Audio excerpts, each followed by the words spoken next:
Tenemos a la vejiga urinaria. Una vez de que la vejiga almacena la orina, esta tiene que eliminarse. ¿Por dónde? Por medio de la uretra. En el varón será la masculina y en la mujer obviamente la uretra femenina. Esta uretra masculina, fíjense, este es el trayecto de cosido que va a hacer desde el cuello de la vejiga hasta terminar en el orificio externo de la uretra, que se encontraría a este nivel. Tiene aproximadamente unos 16 centímetros en longitud. ¿Qué es lo que va a pasar? Del cuello de la vejiga, prácticamente hacia el nivel del pubis, empieza a descender de una forma un poco verticalizada. Y ahí realiza una pequeña curvatura. A esto vamos a denominar nosotros el ángulo subpúbico de la uretra.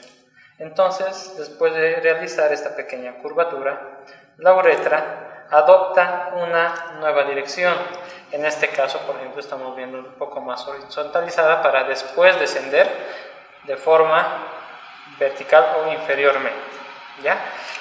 Si esta primera curvatura era el ángulo subpúbico de la uretra, esta segunda curvatura llegaría a ser el ángulo prepúbico de la uretra masculina. De esa misma manera vamos a mencionar de que la uretra va a presentar una porción fija y una porción móvil.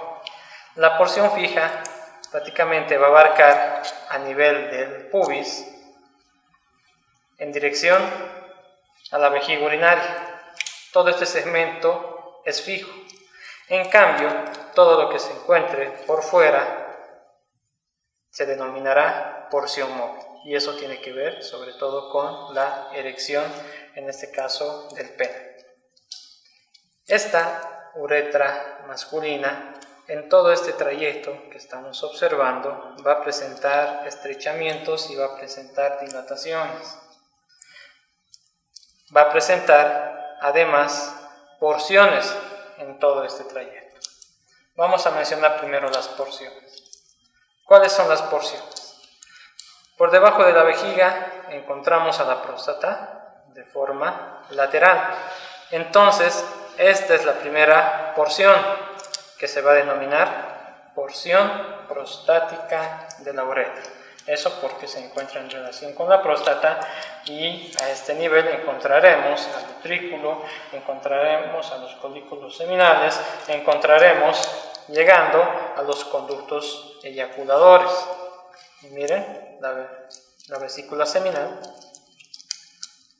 y ese es el conducto eyaculador por donde va a desembocar el líquido seminal hacia la porción prostática de la uretra. Entonces todo esto de acá es el conducto eyaculador, ¿no? Entonces esta es la primera porción, que es la porción prostática. Empieza a descender, vamos a encontrar prácticamente a nivel también de lo que va a ser la sínfisis del pubis, inferiormente a la porción membranosa de la uretra, que es bastante corta, es bastante angosta, para después continuarse con una extensión mucho más larga, que correspondería a ser cada uno de estos segmentos a la uretra esponjosa. ¿Por qué uretra esponjosa? Porque va a estar envuelto, en este caso, por los cuerpos esponjosos del pene. Estos son los cuerpos cavernosos del pene, y este de acá es el cuerpo esponjoso, y también por debajo el cuerpo esponjoso, lo que significa que el cuerpo esponjoso del pene va a envolver a la uretra masculina, ¿no? De esa manera. Entonces, si estamos observando las porciones de la uretra masculina, también tenemos que mencionar los estrechamientos y las dilataciones de la misma. Acá, ¿cuáles son las dilataciones de esta uretra?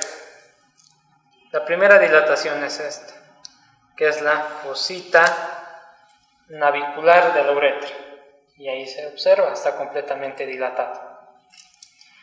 La segunda dilatación se encuentra muy cerca del bulbo, que se denomina fondo de saco vulvar. A este nivel Y la tercera dilatación será acá, en la porción prostática de la uretra, que es el seno prostático. Entonces la uretra tiene estas 3 dilataciones. Entonces, ¿cuáles llegarían a ser los estrechamientos? En este caso son 4 los estrechamientos. El primer estrechamiento va a ser el orificio externo de la uretra, en este caso el meato urinario, ahí. Es el primer estrechamiento, ¿no? Está completamente cerrado y este se dilata cuando se va a expulsar la orina. El segundo estrechamiento va a ser por debajo de la fosita navicular hasta el fondo del saco vulvar. Eso significa que esta uretra esponjosa es el segundo estrechamiento, porque va de esta manera, está completamente aplanada y solo cuando sale la orina, esta también empieza a dilatarse.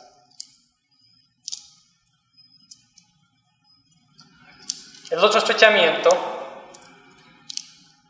se encuentra en esta porción membranosa que habíamos mencionado de la uretra, donde de la misma manera va a estar completamente cerrada. Y por último encontraríamos el cuarto estrechamiento acá, a nivel del cuello de la vejiga urinaria, que esta también se va a encontrar completamente cerrada y simplemente se va a dilatar para permitir el paso de la orina.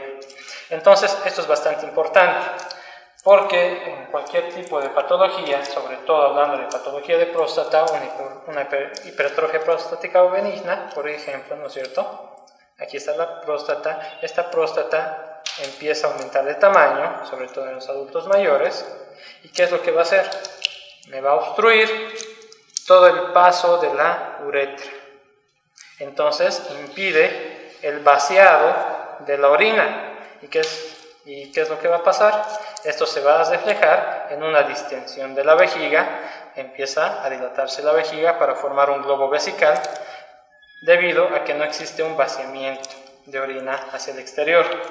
¿Qué es lo que utilizamos nosotros? Una sonda Foley o una sonda vesical para nosotros poder liberar esta orina. Y si queremos liberar esta orina, tenemos que recordar esta parte anatómica por donde esa sonda vesical tiene que ingresar. Prácticamente son unos 16 centímetros en longitud, habíamos mencionado, y tiene que atravesar estos estrechamientos, que es el orificio externo de la uretra, toda la parte esponjosa, toda la parte membranosa y también el cuello de la vejiga. Es por eso que es bastante doloroso y también se debe realizar con bastante cuidado, sobre todo en el varón, puesto que la uretra femenina, a diferencia del varón, es bastante corta, simplemente será unos 3 centímetros en promedio de longitud. Es por eso que también las infecciones urinarias en la mujer son en mayor proporción respecto al varón.